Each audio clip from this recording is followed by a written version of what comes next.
മോള് കാരണമൊന്നുമല്ല, ഇങ്ങനെയൊക്കെ നടക്കണമെന്നുള്ളത് വിധി നിയോഗ. ആ ദീപേന്ദ്രൻ വലിയ ശല്യ.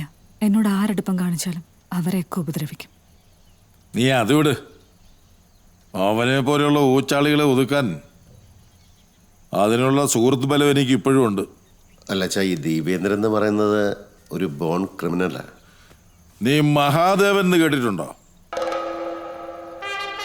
മാമല്ലപുരം മല്ലൻ മഹാദേവൻ.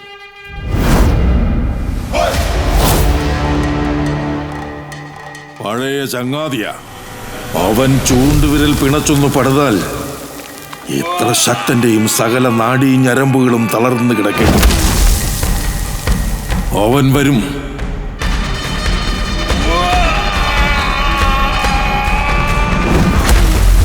ആ മഹാദേവന്റെ ദൃഷ്ടിക്ക് മുന്നിൽ ഈ ദീപേന്ദ്രൻ വെറും ഭസ്മം.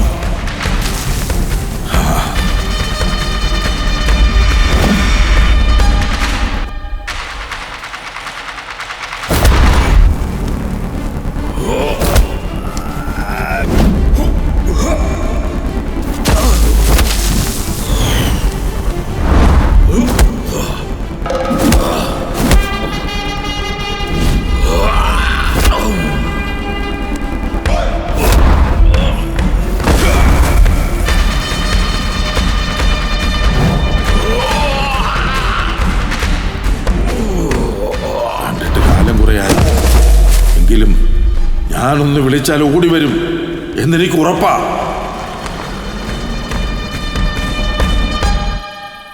ഈ മല്ലൻ മഹാദേവന്റെ വീട് എവിടെയാ ചേട്ടാ? ആരുടെ? മല്ലൻ മഹാദേവൻ. മാമലപുരത്ത് വന്ന് മഹാദേവനെ അറിയോന്ന്? ഈ ദേശം തന്നെ കീർത്തി കേട്ടത് മഹാദേവന്റെ പേരിലൂടെയാണ്.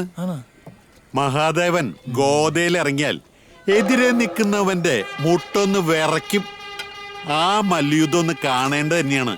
ഹൗ, ആ കാലൊക്കെ പോയി. അങ്ങേര് ജീവിച്ചിരുന്നെങ്കിൽ ഇതൊന്നുമല്ല ഇവിടെ. അപ്പൊ ആള് ജീവനോടില്ലേ? മരിച്ചിട്ട് 6-7 കൊല്ലായി. വാ നമുക്കിറങ്ങാം. ഏയ് നിക്ക് നിക്ക് നിക്ക്. കൊട്ടേഷൻ ആണോ? അതെ. ചെറുതോ വലുതോ? അതെ, ആ ചെറിയ ആൾക്ക് വേണ്ടി വലിയൊരു കൊട്ടേഷൻ. അതെ, മല്ലൻ മഹാദേവനെ പോയിട്ടുള്ളൂ. അയാൾക്കൊരു മകനുണ്ട്. അച്ഛനൊത്ത മകൻ തന്നെ. നല്ല ഉശിരുള്ള ആൺകുട്ടി. അച്ഛന്റെ പേരിനോടൊപ്പം ചേർത്ത് വെക്കാൻ പറ്റിയ പേരാ മഹാദേവന്റെ മകൻ മല്ലൻ കർണൻ.